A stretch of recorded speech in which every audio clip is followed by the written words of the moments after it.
Hello everyone, welcome to today's class. And इस class में हम हमारे पॉजिटिव स्कूल ऑफ क्रिमिनोलॉजी के तीसरे इंपॉर्टेंट मेंबर की थ्योरी पे डिस्कशन करने वाले हैं, समझने वाले हैं कि रफेल गैरोफेलो ने हमें क्या बताया and positive school of criminology में क्या कंट्रीब्यूट किया।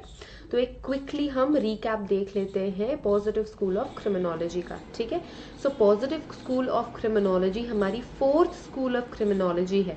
ठीक है, इसमें तीन इंपॉर्टेंट पर्सन हम पढ़ते हैं। सबसे पहले थे सेजर लैम्ब्रोसो, रफेल गैरोफेलो एंड एनरिको फेरी। हमने एनरिको फेरी की थ्योरीज पढ़ ली, हमने सेजर लैम्ब्रोसो की थ्योरी पढ़ ली। सो सेजर लैम्ब्रोसो ने क्या बोला था? इन्होंने ये बोला था कि कोई भी पर्सन का जो क्रिमिनल बिहेवियर होता है, क्रिमिनल एक्ट जो होता है, वो दो चीज़ों पे डिपेंड करता है, उसका बायोलॉजिकल मेकअप एंड उसका एंथ्रोपोलॉजिकल जो भी कैरेक्टर होता है, वो सारा कुछ। ठीक है, एनरिको फेरी ने 5 क्लासिफिकेशन दिए थे। उन्होंने बोला था भाई कि जो कोई भी क्रिमिनल बिहेवियर है वो क्रिमिनल्स कितने तरीके हो सकते हैं? 5 तरीके के हो सकते हैं। And criminal behaviour in 3 factors से आता है, मतलब फिजिकल जियोग्राफिकल रीजंस की वजह से, एंथ्रोपोलॉजिकल रीजंस की वजह से, साइकोलॉजिकल एंड सोशल रीजंस की वजह से हमने 5 कैटेगरीज बनाई। ओके, हमने 5 कैटेगरीज बनाई है: born criminals, occasional criminals, passionate criminals, insane criminals and habitual criminals। ठीक है, ये बताया था एनरिको फेरी ने। सेजर लैम्ब्रोसो ने क्या बोला? सेजर लैम्ब्रोसो के लिए बायोलॉजिकल रीजंस और एंथ्रोपोलॉजिकल रीजंस थे फॉर क्रिमिनल बिहेवियर। इन्होंने 3 टाइप ऑफ क्रिमिनल्स की कैटेगरी बनाई थी। सबसे पहले दी एटविस्ट, जो कि हेरिडिटरी क्रिमिनल्स थे, उनके खानदान में किसी ने क्राइम करा है। इनसेन क्रिमिनल्स, जो कि मेंटली अनस्टेबल है।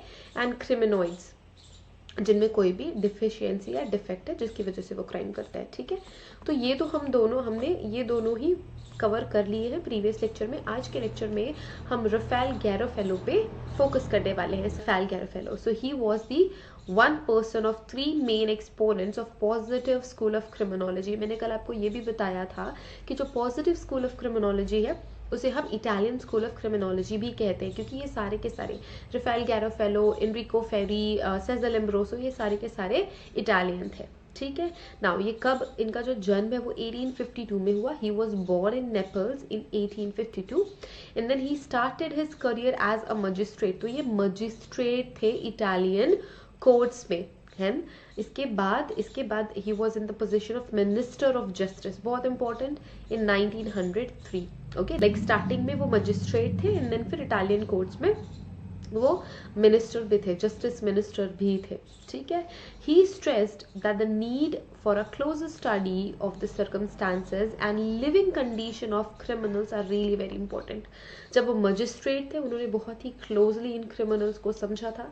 जब वो मिनिस्टर ऑफ जज थे, मिनिस्टर ऑफ जस्टिस थे, काइंड ऑफ जज, तब भी उन्होंने इन क्रिमिनल्स को बहुत ही क्लोजली ऑब्जर्व करा था। इसी के बेसिस पे इन्होंने बोला कि हमें बहुत ही ज़्यादा क्लोजर स्टडी की ज़रूरत है उस क्रिमिनल के सर्कमस्टांसेस पे और जिस कंडीशन पे वो रह रहा है उस कंडीशन पे। Now he firmly believe that a criminal is a creature of his own environment. इनका ये मानना था कि जो क्रिमिनल है वो खुद के ही एनवायरनमेंट का क्रिएचर है।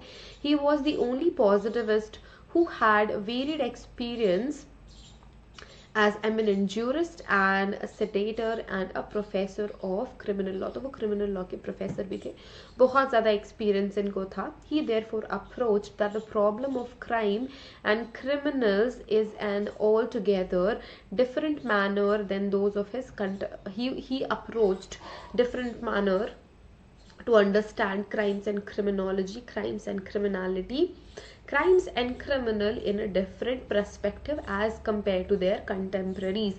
मतलब उनके ही टाइम के जितने भी और सोशियोलॉजिस्ट थे, जो क्रिमिनोलॉजिस्ट थे, उनके थिंकिंग से थोड़ा डिफरेंट था, क्योंकि इनको बहुत ज़्यादा एक्सपीरियंस था।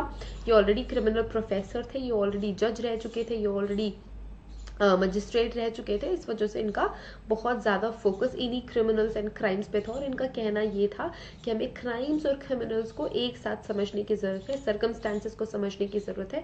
जिस कंडीशन में वो पर्सन रह रहा है उस कंडीशन को, मतलब जो क्रिमिनल है जिस कंडीशन में जी रहा है उसको समझने की ज़रूरत है।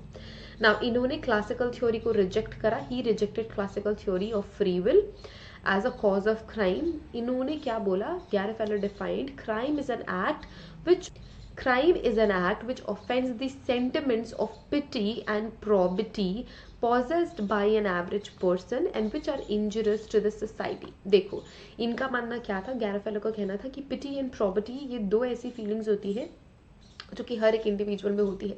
इनके ही डिफरेंसेस की वजह से अलग अलग इंसान में अलग अलग लेवल की पिटी एंड प्रॉपर्टी होती है एंड इसी वजह से ही क्राइम होते हैं, ये सोसाइटी के लिए डेंजरस है। इन्होंने बोला that lack of pity generates crime against person. अगर किसी को कम दया आती है तो वो क्या जेनरेट करेगी, क्राइम अगेंस्ट पर्सन। किसी पर्सन को हम मार सकते हैं, पीट सकते हैं, मर्डर कर सकते हैं, उसे तड़पा सकते हैं, है ना। सो अगर किसी में दया का जो भाव है वो कम है, so lack of pity generates crime against property। now lack of probity leads to crime against property। अब जिसके पास पैसे कम है, जो गरीबी में जी रहा है, जिसके पास बहुत ज़्यादा, जिसने बहुत दुख देखे हैं, कमियां देखी हैं, तो वो क्या कर सकता है, चांसेस ज़्यादा है कि it leads to crime against property. किसी की प्रॉपर्टी पे हक कर सकते हैं, कुछ सामान लूट सकते हैं, पैसे लूट सकते हैं। तो इनका कहना यही था कि जिसके पास पिटी नहीं है वो क्राइम अगेंस्ट पर्सन करेगा, जिसके पास प्रॉपर्टी नहीं है वो क्राइम अगेंस्ट प्रॉपर्टी करेगा। ये कहना था रफेल गैरोफेलो का। Okay, he also classified criminals, कितने 4 डिफरेंट टाइप्स के क्रिमिनल्स इन्होंने हमें बताए and he even rejected Ferri's classification.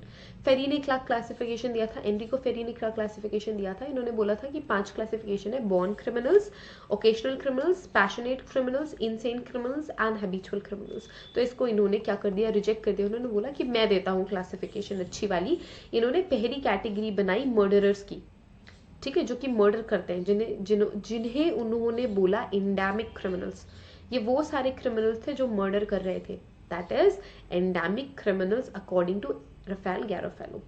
Then दूसरी कैटेगरी बनाई वायलेंट क्रिमिनल्स की, who are affected by the environmental influences such as prejudices of honour, politics and religion.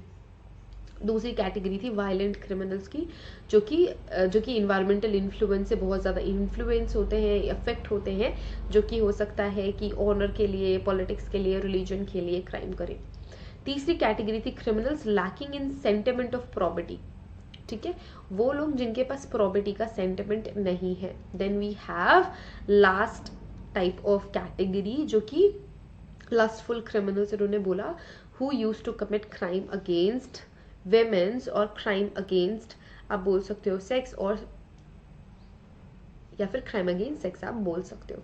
सो ये 4 important classification Rafale गैरोफेलो ने हमें दी थी।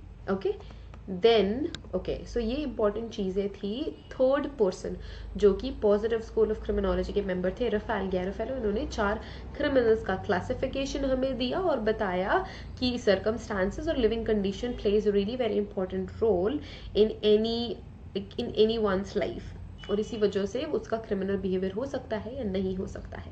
सो आई होप ये लेक्चर आप सभी के लिए हेल्पफुल रहा हो and don't forget to join Unacademy की क्रिमिनोलॉजी क्लासेस, जिसका नाम है डी कोड क्रिमिनोलॉजी। हम कंप्लीटली क्रिमिनोलॉजी को डी कोड करेंगे और समझेंगे कि किस तरीके से आप क्रैक कर सकते हैं आपका UGC NET examination. So this was the positive school of criminology everyone.